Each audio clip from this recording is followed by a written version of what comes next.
support. Some people have asked, are you feel it's harder to recruit when there's no support. We also have to start changing the mindset about what public service is. And in a world of gerrymandering, where there's no accountability, running itself is public service. The 16 months to 18 months that you are putting on the ground, giving the voters of that community a choice, bringing transparency about what their incumbent is doing in the state house, that's service. Even if you don't win, you just performed a major public service. I think you wrap that in with support, and all of a sudden you get somewhere. Let me go real quick, and I see a lot of conversation on the side. Have at it. That's fine. We are going to try and stay focused, though, on what we're presenting tonight. And my hope is some of your frustrations. This really isn't a debate right now. That there's a lot of debates we can have in the party. This is about something I think progressives, people who aren't as progressive. One thing I hope we can all agree on is that, man, we need to run everywhere. We have to run everywhere, and we need enough support so that everyone running actually has a real campaign, enough to make some noise and hold people accountable and lift turnout. So with that, Michelle, I'm going to turn it over to you real quick to walk through the very specific way that we want to build a community to do exactly that. Michelle, that's take it away. Wonderful. Thank you. And may I ask you to sort of watch and let people in, because we're still having people come in, which is really exciting. I'm so pleased that we have so many folks who came out tonight. So thank you to everyone who joined us. So my name's Michelle. When I start having conversations about this project and these kinds of projects with folks, I always start from a place of values, because I think that if we start these conversations from our values, we're starting from a place of bedrock, right? There is strength in that. And so I often ask people to think about what being a Democrat means to them, right? What values do we all share? What do we all believe at base? And when I get answers from folks, unfortunately, we have too many people here tonight, fortunately and unfortunately, that I can't really go through and ask all of you. But oftentimes the answers sort of rhyme with a very famous Paul Wellstone quote: "We all do better when we all do better." I don't know if you've heard it before, but we all do better when we all do better, or a rising tide lifts all boats, or many hands make for light work. Something along those lines that talk about the collective, that talk about this power that we have, not just as individuals, but as a group, as a community, lifting everybody up, not leaving anyone behind. You see that actually in our policy positions. You see it in education, in healthcare, in racial justice, economic justice, reproductive justice, LGBT. You see it everywhere across all of our policy positions, where we stomp our foot down and say, this is a democratic issue. These are issues where we are lifting everyone up as a collective. So, I mean, that's just kind of who we are, right? This group of people who will take you by the hand and lift you up the ladder rather than stuffing a boot in your face while we're trying to keep you down. So these are our values. We all do better when we all do better. Rising tide lifts all boats, except when it comes to supporting political candidates. And then we have haves and we have have-nots, unfortunately. Now, the haves tend to be federal races, and they tend to be against people we absolutely hate. David already mentioned, the race against Mitch McConnell, race against Marjorie Taylor Greene, races against Matt Gaetz, people that we abhor. Regardless of the makeup of the district in those situations, those people tend to have quite a bit of funding. The have-nots tend to be state legislative districts. They tend to be in red areas and rural areas where we've thrown in the towel, where it's very difficult for people to get support. It's hard to find someone to run in those places, let alone get them the funding that they need to reach the Democrats that do live in those districts. An aside that I don't know of a single district in the United States that has ever gone 100% to a Republican. There are Democrats in every single corner of the state. We just need to make sure that we don't leave them behind. So we need to figure out how we do that, right? And that's the question that we're trying to answer tonight, that we have an answer for tonight. How do we make sure that we are living our values, right? That we're not leaving any Democratic voters behind. We're not leaving any Democratic nominees behind. And we're no longer ceding territory to Republicans who have filled the void and have now become so emboldened that they are behaving horribly, lawlessly. How do we do that? And the answer is to go right back to our values. The answer is to go right back to this idea that we all do better when we all do better. And the answer is Blue Ohio, which is a community of people, just like all of us, like the 207 people who are on this call right now, right? This community of people who crowdsource support to make sure that everybody has the support to fight the fierce fight that we need them to fight all over the entire state. And it's a simple program. It's easy. It's a couple bucks a month that's donated from people like us. We have a pilot project that we started in Missouri, and our average there is $10 a month. We have people who have joined for $1. And today in Blue Ohio, we had someone join for 50. So Jason, if you're on the call, thank you very much. We're excited to be able to share your support with the nominees. So those funds are held until after the primary, and then they're distributed to the nominees, lifting everyone up. Blue Ohio doesn't take a cut of those funds either. This is truly crowdsourcing for those nominees to make sure that the people who don't have support now will, to make sure that we can get people to run for those offices or for those races. We can get people to throw their hat in the ring because they know that they're not doing this on their own. So it's a way for us to live our values, but it's also a really smart long-term strategy. And the reason I can say I know that it's a really smart long-term strategy is because we ran a study. I mean, I'm a Democrat, right? So we live and die on studies and data and everything else. And so we went out and we did one.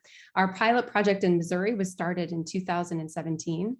And in 2020, we commissioned a team from Washington University to come and take a look and tell us, what is the impact of having a nominee? What's the impact of having somebody on the ballot? And what is the impact of funding that person? And what they found was astounding.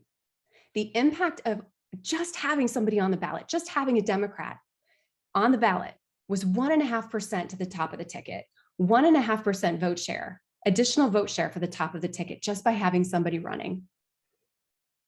And funding them also matters. There was a study of 20 different states that looked at the state legislative races and said, if you fund that nominee, that challenger at 36 cents per eligible voter, which in Ohio is about $32,215, just to be clear. If you fund that challenger at that, you get an additional 1% increase in turnout. So we're talking about a huge increase, 2.5% potential increase in vote turnout and vote share for the top of the ticket just by doing something that is living our values anyway. It's a complete win-win, which is why I'm so excited about it. And I'm so excited that we are expanding this project that we have run in Missouri, that we love in Missouri, and bringing it to Ohio, where we can all feel the benefit of it. And especially right now, when the Republicans, like I said, are behaving so lawlessly, and they think they can get away with everything. But there are so many more of us than there are of them. They're just very vocal. Well, we can be vocal too. And the way that we can be vocal is by joining together, being part of a community like this, and leveraging the people power that we have, whether it's $5 a month or $10 a month or $20 a month, whatever you can do, to be able to support all of these nominees. The website that we're on is blueohio.org. You can just go to blueohio.org, and there's all kinds of information about how much this will help. I also put a copy of the study there. So if you want to see the study, please go and check it out. And we also have information about how many individuals, how many Ohioans are being left behind by us not running nominees and not supporting nominees. Over 5.3 million Ohioans live in districts where we either didn't have a Democrat running or we didn't support them the way that we needed to. But we can do that together. We can change that. We can turn that tide. So I hope that all of you will join, and I am happy to take any questions that you guys might have, and I'm sure there are some. So well, let me just have you clarify, because someone says, "Well, how do we know that dollars are being squandered?" Repeat it again, because it sounds too good to be true. How does Blue Ohio get funded, and when you say all the money goes to yes. the candidates, how are you doing both those things at once? Sure. So the money, 100% of the donations that go to the nominees go to the nominees. If you are pledging $10 a month to the nominees, that's what they're getting, $10 a month. We operate based on tips. So Blue Ohio operates based on tips, and we would encourage everyone who can to please give us tips so that we can continue to grow and expand the program and support it. But our priority is making sure that the nominees have what they need. So the money is then given to them after the primary. And I can tell you, based on what we've seen in Missouri, that the funds go to things that are really critical. This is like bare bones stuff: gas money to reach rural voters, postage for postcards. Those were two of the most common things when I polled the people that we had given funding to. Clipboards. Someone bought a printer to make sure that she had walk sheets for the people who came. These are bare bones things that folks need that our community support can definitely help them out with. So I'm seeing a bunch of questions. I'll take a few of them and pass them on. Okay. How is this different from what ODP does? ODP, for the most part, does not put money in the hands of 99 state house candidates. On a good day, I'll just tell you my own experience. The bigger donors in the state who give to a lot of people will get a phone call from Sherrod. They'll get a phone call from Nan or John Cranley. They'll get a phone call for all this, the congressional candidates. Maybe a county commissioner will call America. They're going to answer all your calls, and they'll give you some money. But it's a very rare donor that will then get the calls from the state reps. And if they do, it's going to be the 6 or 7 that are the ones that are the 50-50 districts. And the other 50 will never get their call returned. So I would have some of the largest donors in Ohio call me and say, I want to help. Who are the 7 seats that are most winnable? And these were the most generous donors we had, and they'd give a check to those people. And that meant the other 50 or so would never even from those people get the support. What this does to that question is, this does everybody, it lifts everybody at once. It fills everyone's bucket up. So the candidate and I'll just disagree with a couple of commenters, and I feel this so passionately, apologize if I get too fired up.